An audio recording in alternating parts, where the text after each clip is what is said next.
Kyrie, the other night you said that this series is totally different than last year, different teams. But do you rely at all on just the basic fact that you were down 0-2 last year, the games weren't very close, and then you came here and that's when the series started to turn? Is that something that you can rely on? Uh, I mean, you understand the journey and how much of the energy it took from a mental and physical standpoint in order to come back from something like that. But it's definitely possible. But also the realization that you're in a new moment, new journey with some new guys in a new collective group. So understand that it has to be different things done in order to be successful in this series. And it's going to come from a very special place, and we're going to need everyone, from myself to my teammates to the coaching staff, to our fans, and understand how important Game 3 is. So going into it, we definitely want to limit some of our mistakes and things that we don't want to necessarily mimic that we did in Game 1 and 2. So coming back home, watching film, seeing different things we can execute and do at a very high level we need to do. And, a lot of responsibility would come on our leaders of this team, and as it should. Then if I could just follow up, Ty said just a minute ago that he was not going to make any changes to the lineup or rotation. So the question is, what do you feel like you guys need out of JR, maybe that you haven't gotten these first two games? We just need, our supporting group to be themselves as much as possible. Understand that they have a unique opportunity to make us that much better. And for majority of this season, it's been on myself, Bron, and Caleb's shoulders. And we've done a great job of getting everyone involved and making sure that everyone feels comfortable. But now, we need everything and everybody. And I know they know how important they are. And it's my job, to exude as much confidence as I can in them in order to get the very best. And I will do that. So. Rachel, standing on the left. Rachel Nichols, ESPN. Kai, you've played this team for a couple years now, but of course matchups evolve as the team evolves. Looking at the film from games 1 and 2, what have you learned about the way they're playing you right now? Well, definitely throwing a lot of bodies at me. Definitely not allowing me to play in some comfortable positions that I'm used to.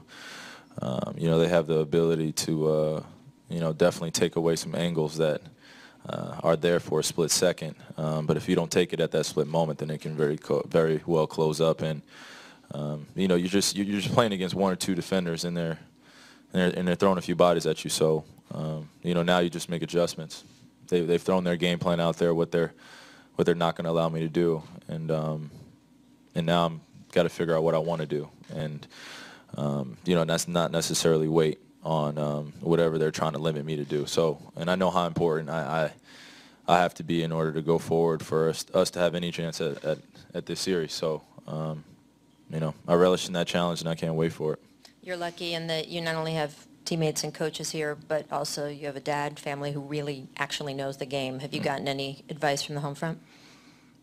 For sure. You want to share any of it? I definitely have a great supporting group, and I'm eternally grateful for them. On 4, right behind you. Brian.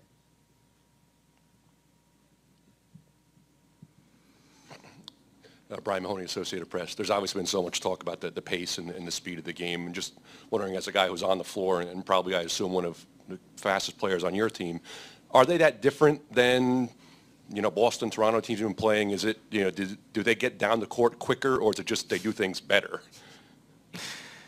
I mean, the way they're matching up with us defensively, it allows them to get out and transition a lot quicker. You just watch film, and when Clay is on me and a few of the other guys are helping off or in a specific defensive position, they're able to capitalize off our long jump shots, or myself and Bron attacking the rim, or a little scuffle underneath the rim, and then they spread out with their wings, and they do an unbelievable job of running and creating that tempo, whether it be layups or threes. So part of it, the things that we can control, is definitely our effort getting back, as well as limiting them in transition. But more or less bringing up our physicality in the half court and not allowing them to be comfortable in the spots that they have been in the last 2 games. Chris, next seat over. Chris Fedor, Cleveland.com. Kyrie, with Ty saying that he's not going to make too many lineup changes and rotation changes, that would lead you to believe that there was something to pull out of games 1 and 2 that he liked, that he feels like can work moving into game 3. So what positives do you take from the 2 losses? Oh, man. Well, you definitely got to take the positives out of a few beatings that we took in Golden State.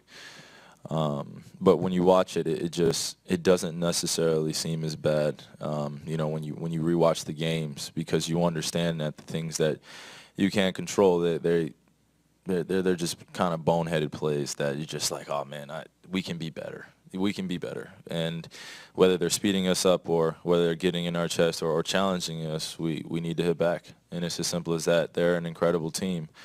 But we understand that also we have specific matchups that we can attack as well, and we need to do that. And I know T. Lou will have a great game plan for us, and it's our job as players to go out there and do it at a very high level. In the center.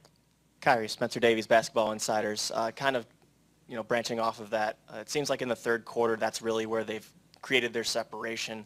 Is that more or less because of not taking care of the ball, or is that just something that you guys can't try to avoid?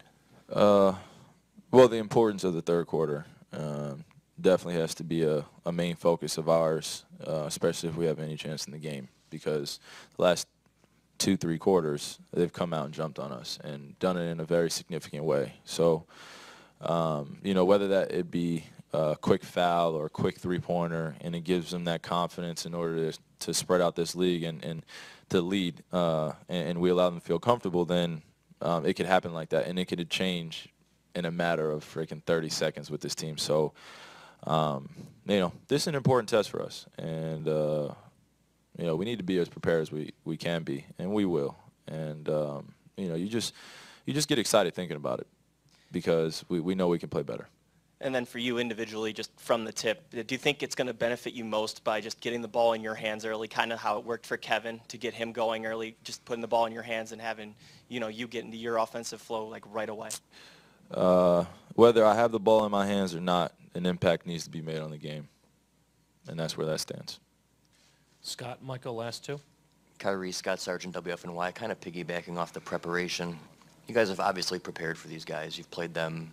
It's well written over the last 2 years. Has anything in the last 8 quarters surprised you?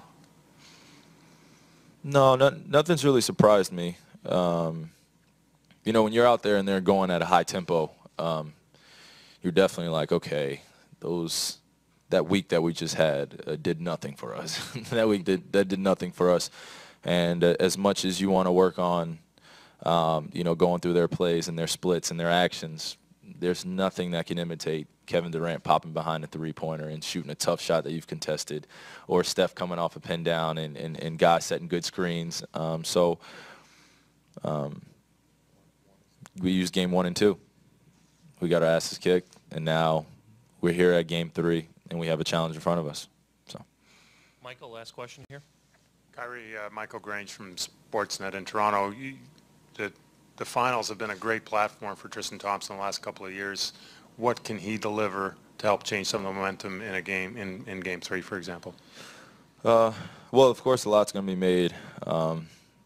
He hasn't played as well as he would like to, but his greatness comes at the energy and attitude that he brings and the effort that he brings. And, we need a lot of that from him and some.